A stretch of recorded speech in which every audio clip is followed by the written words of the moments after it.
Hello, everyone. My name is Ben Williams. I'm a Texas broker in El Paso, Texas. I run a team called the WAR Team, stands for the Williams Advanced Realty Team, and we're going to teach a class on the amendment, which is a TREC form, I should say TXR 3910. And I got my folks here, and we're going to jump into it. So that being said, before we even get into this whole process, what the amendment is a change to the contract, and I want to go deeper there, meaning that you have an executed contract already in place, and there's something that you need to change about that executed contract on the 1 to 4 family contract.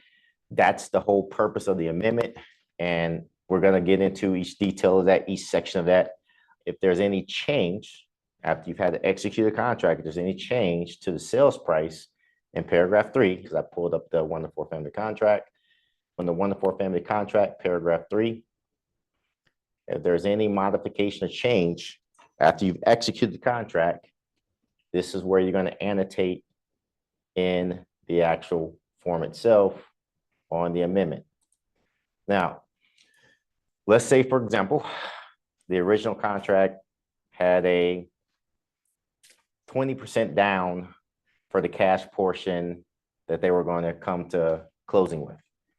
And somewhere along the contract, someone changes, hey, we're not doing 20%, we're going to 5%. This is a form you would go back and annotate that, because now you've changed things in the third-party finance addendum when you've changed this. This form is going to supersede after you've executed the contract and you have a date that you execute here. This would supersede some of the things that's on that third-party finance addendum. You can annotate whatever the change is in the amendment here. No, you don't have to change that form. You can annotate everything you need to do inside of here. Now, there's a portion of the third-party finance addendum we're going to talk about a little bit later when it talks about the buyer's requirement to notify the seller if they're approved or not approved. We're going to get to that later, but we'll get to that in a second. So anything that you would change after the fact of execution, you would change it here, all right? Section number 2. Any questions before section number 1? We'll keep on rolling. All right. And number 2 says, in addition to repairs, treatments otherwise required by contract, seller expense shall complete the following repairs and treatments. Notice, I'm going to go to this paragraph 7 of the contract governs the completion and deliverance of documentation and transfer of warranties of repairs and treatments. Paragraph 7 of the contract, which it has a lot of different things in there, and we need to know what those things are in order to do the change. So when you go to paragraph 7, it talks about a lot of different things. In relation to repairs, you have this section right here when you get to 7D.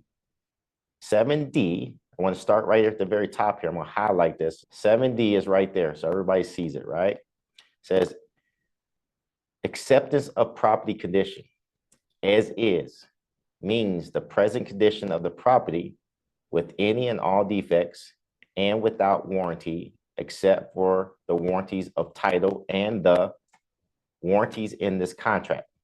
Buyer's agreement to accept the property as is under paragraph 7D1 and 2, or 2, I should say, not or, 1 and 2, does not preclude the buyer from expecting the property under 7 alpha from negotiating repairs or treatments or any subsequent amendment, or from terminating this contract during the option period, if any. Lease resale, unless it's something just blatant defect, then they're saying, hey, I'm not going to purchase this house unless the seller does X, Y, and Z. Had a situation where we walked in and the roof, the ceiling was on the floor. The buyer still wanted to buy this house for whatever reason. They wanted to buy this house. So we did put something about, hey, repair the ceiling. So you can get the idea. But if you look at what 7D says, the buyer still gets to do inspections, treatments, or even terminate if they don't like what they see within the option period. And that's what they're signing up for. When you're new, and I know we have a lot of new agents, sometimes your buyer will ask you to check number 2, and they're ask you to write in subject inspection or something like that or whatever. That's not the case. You don't need to do that because 7D covers all those situations. So don't do that. Don't let your buyer talk you into doing something like that because you don't need it, right?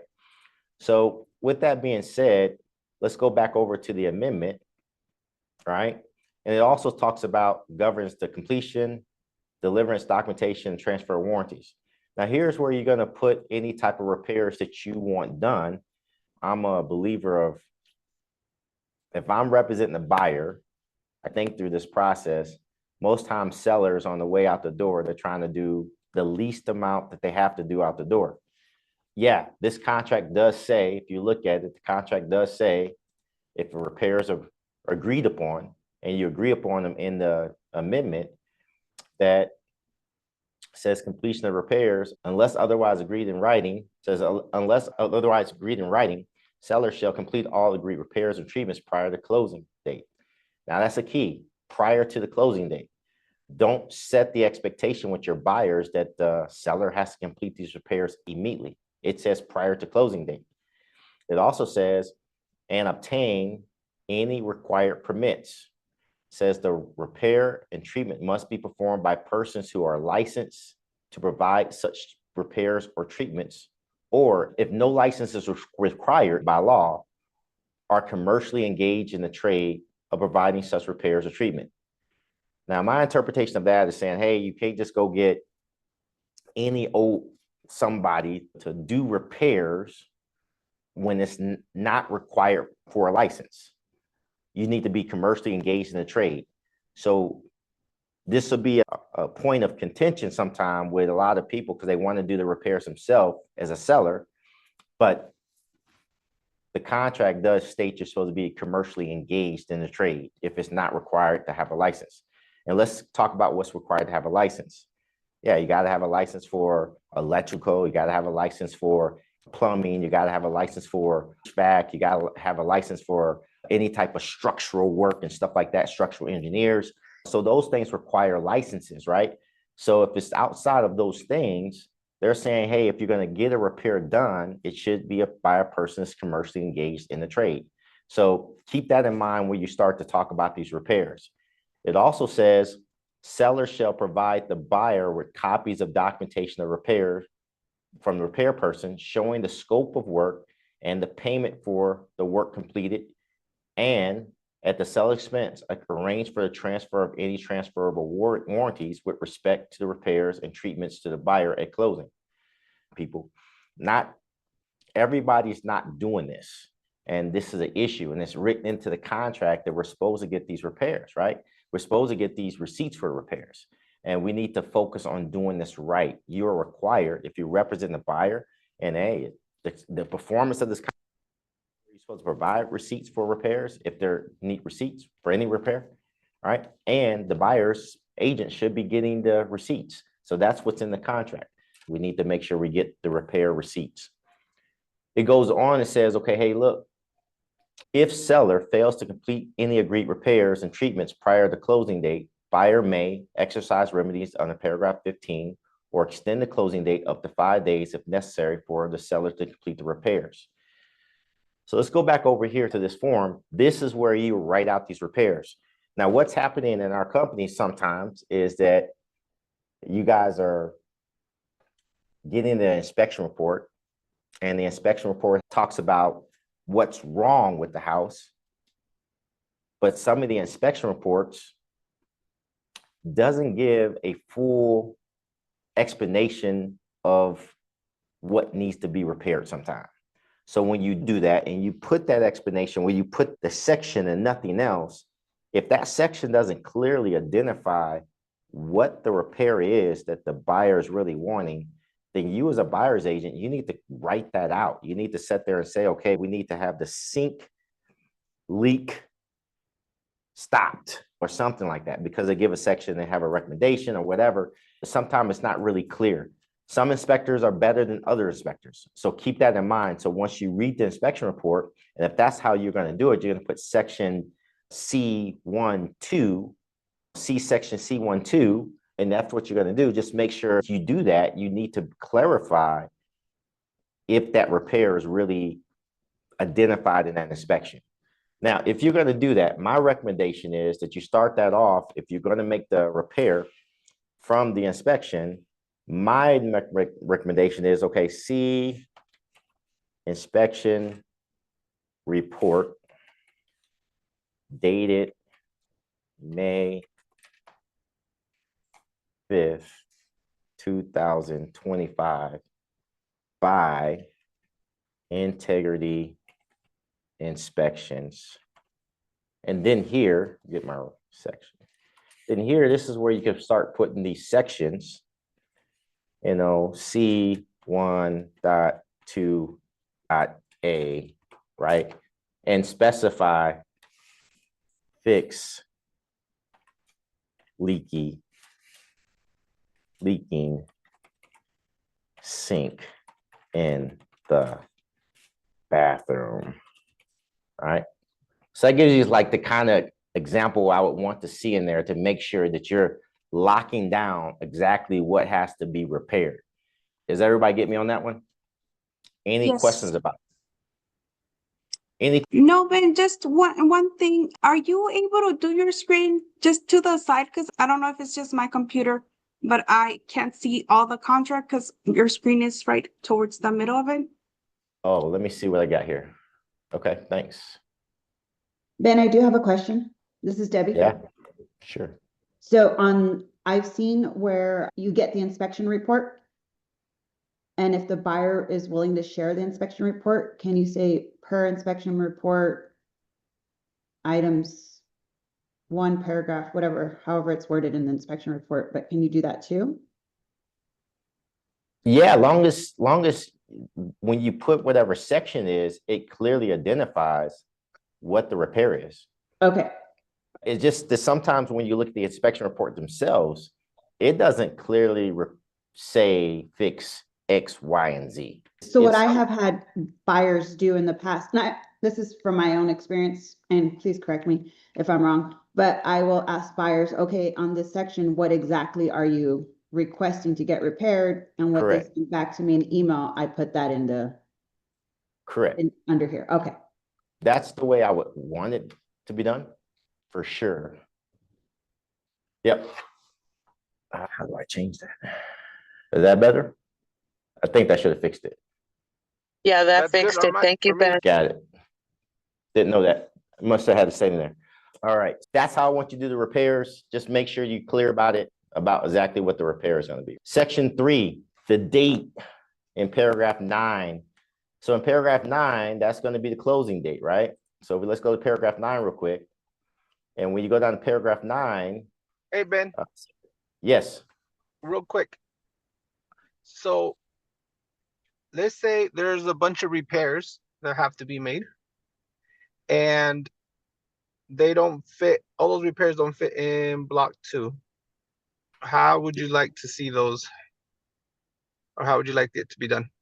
Which is great. On jointly, it automatically kicks it over to another page. If you're doing that many repairs, which I hope you're not, it's going to say see exhibit, whatever. Awesome. Okay? Thank you. All right, let's go back over here to paragraph 9. So paragraph 9 says the closing date, right? On or before, right? A lot of new agents here, so I want to make sure they see wording there.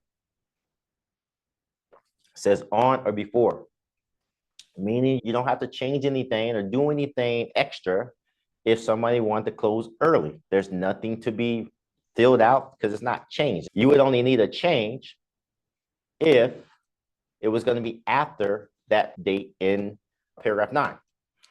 If something happens where you're going to exceed this date and you need to change, you need to do that sooner than later. Waiting to the last minute to do this one is not a good business practice, all right?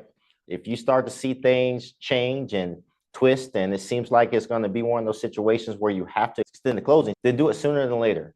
I suggest talking directly to lenders, talking directly to the listing agent. Maybe it might be something on the seller side. Maybe it might be something with title, but try and get to the source of why the change would happen and get a good date. I'm a believer, if I get a date from a lender at the beginning of the contract, and they tell me, oh, I'm going to be able to close them by May 23rd, 2025, I'm automatically adding about 5 days from what they tell me. I just don't believe any lenders. If I was writing a contract, that's just been my practice. So if you exceed this date, you're going to need to have an extension. If you come out of contract, you come out of contract and you exceed this date and you're not under contract no more. All right.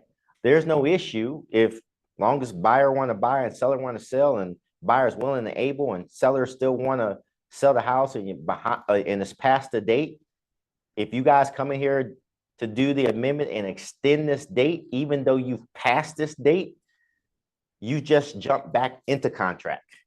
I have been in situations where 2 months after the closing date, we just did an extension and we jumped back in the contract. Okay.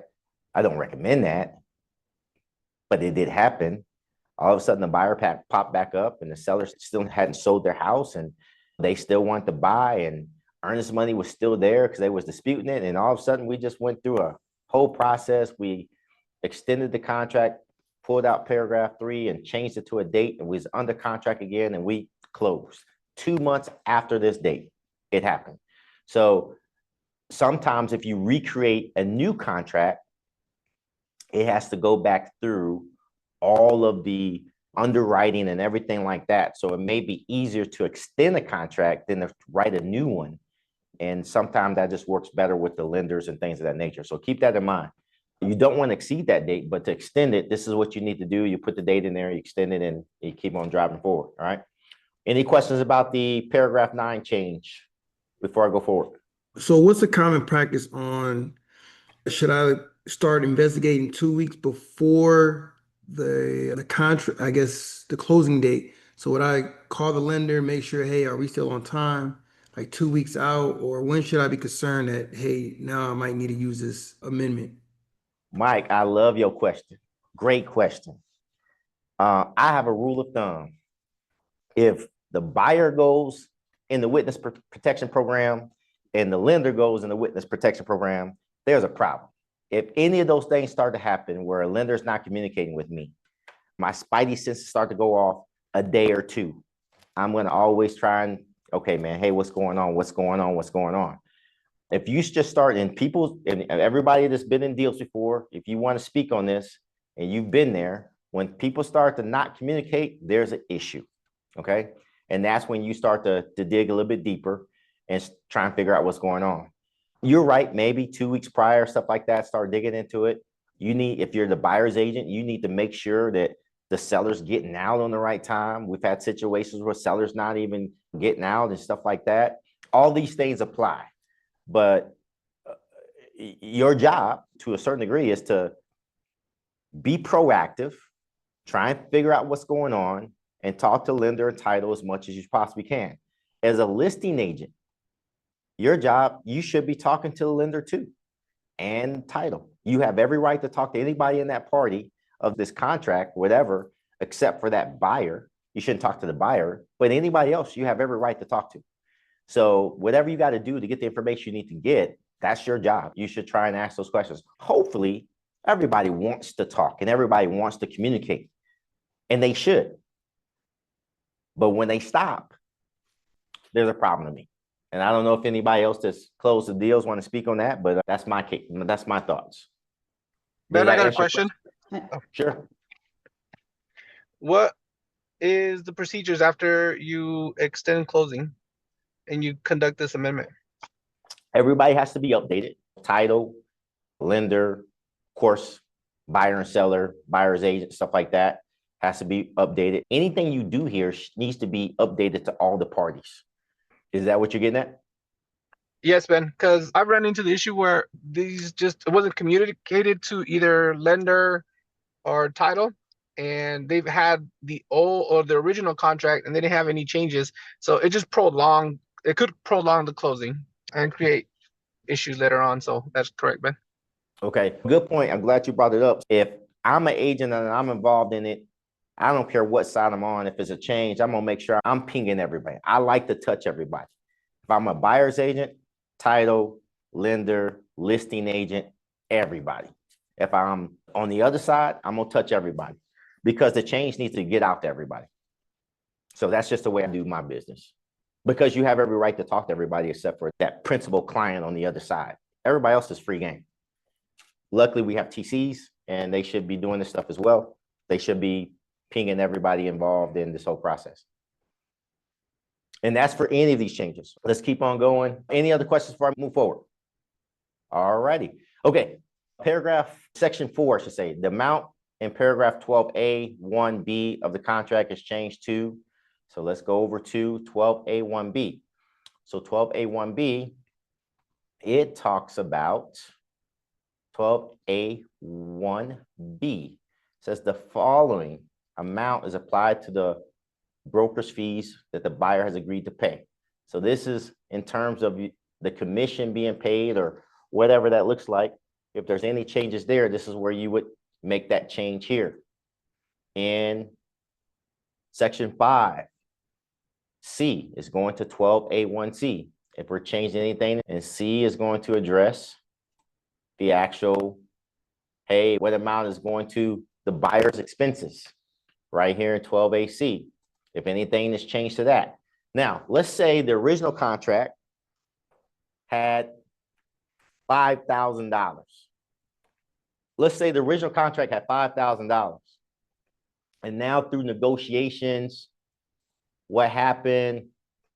Somebody thought, hey, $2,000 would be where the common ground was because the seller didn't want to fix anything and the buyer wanted this. And now you put in the request for repairs. The seller said, no, I'm going to give you $2,000 in closing costs instead. So now this changes the original contract. They said they want to give an additional $2,000. So now this section is turned into $7,000, right? Because not 70,000. Because the original contract, when it executed, you had 5,000 there, and now the seller says, I'm going to give you 2,000. The only thing you need to do is just change this to 7,000. You don't need to put anything inside of here. There's nothing you need to say about that. If the price changed because of repairs, you would just come up here and change the price up here. You don't need to put in lieu of repairs.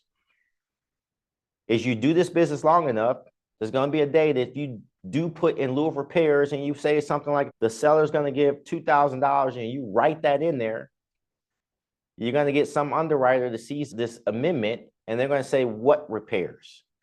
Which ones are y'all talking about? And they're going to dig into it. So you want to stay away from that, right? Very common mistake. So that's how it's done, right? I do have a question in reference to what you said. If the underwriter sees the inspection report and they see that they want them to actually fix something prior for them to give them the loan, would you put that there? First of all, I don't think the underwriter is going to see the inspection. The inspection report is not one of those things. It's a document that's exchanged through title and all this other stuff. So they should never see it. The problem when it comes into is when people start doing exactly what I just told you. And now they're like, okay, hey, what are these agents talking about? Because the inspection report is not a document that has to be turned in. You see what I'm saying? Unless somebody's informed about repairs, and how they get informed about repairs is because agents put this language on here. And next thing you know, the underwriter says, oh, what repairs? What are they talking about? And now, Makes sense. Now you've opened that door and now they start digging. So that's where you don't want to ever put that language on there because you don't want people to be digging like that. If buyer and seller are okay with some type of compensation or some type of a reduction in price or whatever that looks like, just put it there. We don't have to put the reason why. Sounds Okay. good. Thank you. All right. Good question. Sorry, what section did you say to put that on? What are you talking about, Melinda? What you were just saying, the amount that you give for lender repairs. Or I mean for the repairs. Oh, okay. I thought I heard you say you put it in some section and not put that it's for lender or not for repairs. Oh, it could be either on the price, could be in a couple of sections. Say they want to, let's go back to this contract. The original contract had $5,000 here, right? In 12A1C. And then the inspection happens and they go back and forth and buyer says, hey, I want $2,000 in compensation someplace. And now you reflect the compensation someplace on this document. What I was saying, now that $5,000 is not $5,000 or more, you're changing that. And that's what you're saying here. This portion is changed to 7,000 right here. What I get as a broker, a lot of times as a broker, I get the question like, do we put 2,000 there? I'm like, no, that's not what it says. You're changing it to from 5,000 to 7,000. It could be up or down. So all different types of situations happen. But if you're going to annotate change price, you change price up here in section 1. And if you're going to change the amount towards concessions or buyer expenses, is going to go here. If you're going to change the commission or what's being paid to the agent from the seller, you're going to change it here in section 4. All right, section 4 for the commission, section 5 for the buyer expenses. Let's go into section 6. It says the cost of lender required repairs and treatments is itemized on the attached list will be paid as following. And it has an amount, says by seller, and amount paid by buyer. So we got to go back up here to 7. The section here says lender required repairs and treatments unless otherwise agreed upon in writing. Neither party is obligated to pay for lender required repairs, which includes treatments for wood destroying insects. If the parties do not agree for the lender required repairs, if the cost of lender required repairs and treatments exceeds 5% of the sales price, buyer may terminate this contract and earnest money be refunded. So let's go back over here to this. Now, since there's nothing in the contract that says a seller has to fix anything, even lender required repairs. It's a big misconception. A lot of people think, hey, the seller has to fix this. No, you don't. It's totally negotiable. And it's a market-driven thing. For the folks who was here during COVID, we saw this play out firsthand where buyers were paying for lender required repairs often. It wasn't like uncommon for a buyer to pay for lender required repairs. Our market has shifted. I don't think too many buyers are paying for lender required repairs right now. It's probably shifted to the sellers most likely, if they're going to pay for it. So if a seller says, hey, I'm not going to fix it, I'm not going to redo, then the buyers has an option. They can try and fix it themselves and pay for it, or the seller and the buyer says, hey, I'll pay half and you pay half. Whatever that is, it needs to be annotated inside of here. If they're just dug in the sand and nobody wants to move and nobody wants to fix anything, the contract says the buyer can get their earnest money back and terminate the contract. So that's how this is played out. But if you was going to change anything or anything was going to be annotated towards any lender required repairs, it goes into section 6, into these sections right here. Any questions about that? All right, let's keep on moving. Section 7. Buyer has paid seller an option fee of blank for extension of the unrestricted right to terminate the contract on or before 5 p.m. on blank date. This additional option fee will or will not be credited to the sales price. So let's say the original earnest money and option money was $2,000 as earnest and $200 for the option fee. And let's say the option was 10 days. The option period was 10 days. All right. Now, it's got the same writing there. In this section, if you was going to ask for additional days in any way, seller, buyer, doesn't matter, right? If you was going to ask for some extension on that, there needs to be a minimum of $1, right? If you're going to do that, to have the option, you need to pay for it, right? It needs to be some type of, my mouse is not working in here. I'm trying to put $1 there. All right, let's put $11. And then now you would actually put a date of whatever that is. Say you wanted to go May 29th, 2025. In this case, if you did put them out there, and you should put them out there to get that, to have that type of extension, you should. You need to make sure that $11 get turned in accordance with the requirement for option fee.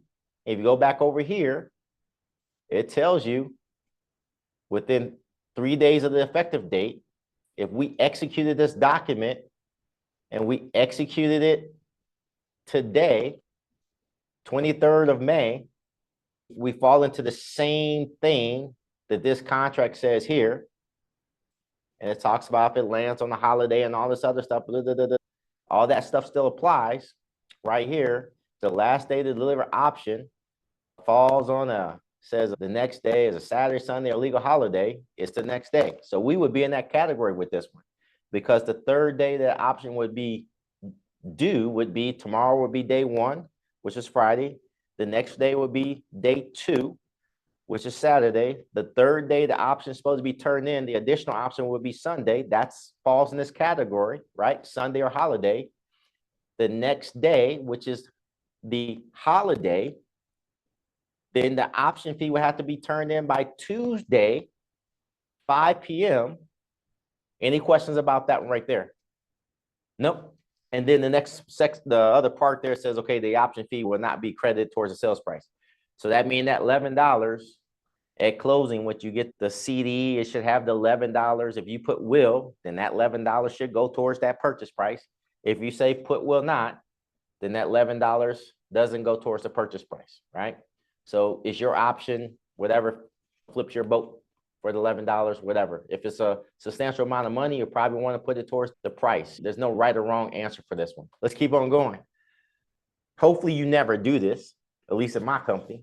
Buyer waives the unrestricted right to terminate the contract for which the option fee was paid. Meaning that in this section over here, there was something in there that the buyer, they originally had a option to terminate. And now you want to change it where the buyer wants to waive that unrestricted right. You would just check this section and have people sign and execute it. Section 9 says the date for the buyer to give written notice to the seller that buyer cannot obtain buyer approval as set forth in the third-party finance addendum is changed to blank. Now, let's go to the third-party finance addendum. And the date they're talking about is this date. It says approval of financing. Approval for financing described above will be deemed to have been obtained when the buyer approval and property approval are obtained. Time is of the essence for this paragraph, and strict compliance with this time of performance is required. They're talking about this date right here. So you would have already on the original contract, check this off, and you would have put X amount of dates, probably maybe about 14 days. Anywhere between 14 to 21 is probably appropriate, right?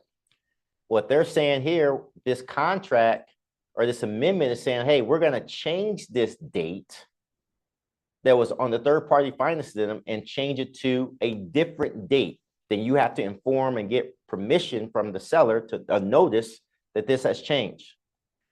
They don't have to accept it. All right. They don't really have to. But that's where you would make that modification right there to change that date.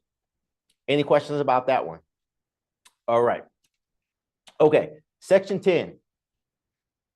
Other modifications. It says here, real estate brokers and sales agents are prohibited from practicing law. All right.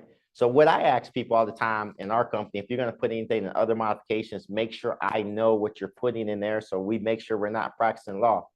But it could be a multitude of things that comes up. It could be that hey, the names of the buyers are changing, or they misspelled the buyer's name. Anything on this contract that needs to be modified in whatever shape, way, or form, we might have to change it, but it's not really, it doesn't fit any of the items between 1 through 9. And now we may have to write out what the change will be. Now, you can't change stuff like what I've seen, unfortunately. You can't change stuff like we've had people try and put VA and FHA will waive the provisions for the appraisal. You can't do that because the contract says that the VA buyer and FHA buyer has to have a waiver if the appraisal don't come in at the contract price. You can't do that. That's practice in law. You're changing the contract, right? You're changing it the way that the provisions are already written. So you can't change that, right? We've had stuff, I'm not saying our agents, but we've seen stuff come in like that. And if you ever receive something like that as a listing agent and you want to question that, give it to me. I'll look at it. And if it does some type of modification where it's taken away from the contract in any way, shape, or form, then we might have to have a discussion with the buyer's agent and the buyer broker and things of that nature. But for the most part, this is a portion of the contract where you can write stuff in if it changed the 1 to 4 family contract. Now, let me also say here as well, all of our documents, every last one of our documents that we have by TREC or Texas Realtors, if a buyer or a seller wants to write their own verbiage in, they can, as long as they're not a licensed real estate professional under Texas Realtors. They can. You can't coach them. If this is going to be done, you would have the seller send you an email of the verbiage that they would want in these other modifications, or send you an email that they want in special provisions, and then you would copy and paste inside of here. But you would have to have some dialogue that says, okay, hey, you didn't write that in if it came to be. And it was one of those things that fit in the provisions, like it's changing the provision of the contract. You just can't do that, right? Because you're a licensed professional. It doesn't say that the buyer or seller can't do that, right? We want to try and stay away from that because it can be very convoluted and it would change a lot of different things, and we should advise and coach our clients. But I want people to understand that if a buyer or seller wants to write in these blocks and whatever they can, it just can't be coached and done by us. At the end of this, no matter what you do and how you do it, it's only an executed amendment if all parties have agreed and signed, buyer and seller, and the last agent that has the last price, terms, conditions at the time of the reception of this or receiving it, then that agent should execute the date. And then from there, this document needs to be sent out to all parties, buyer, the buyer's agent, listing agent, title, lender, or whoever, right? Whatever is in there. Now, there's other situations that we didn't talk about where it comes up. We just had a situation where one of the agents, hey, they wanted to do some repairs. It didn't happen. And they wanted to hold money back in escrow from the seller's proceeds in order to do the repairs after closing. That would be one of those things in other modifications. And if you get to some situation like that, let me know, and I will help you write those type of other modifications inside of this amendment. But it is able to be done. Okay. All right. No questions? All righty, folks. That's all I have for today. Thank you for attending. Thank you, Ben. Thank you, Ben. Thank you. You all have a great weekend. Go crush it.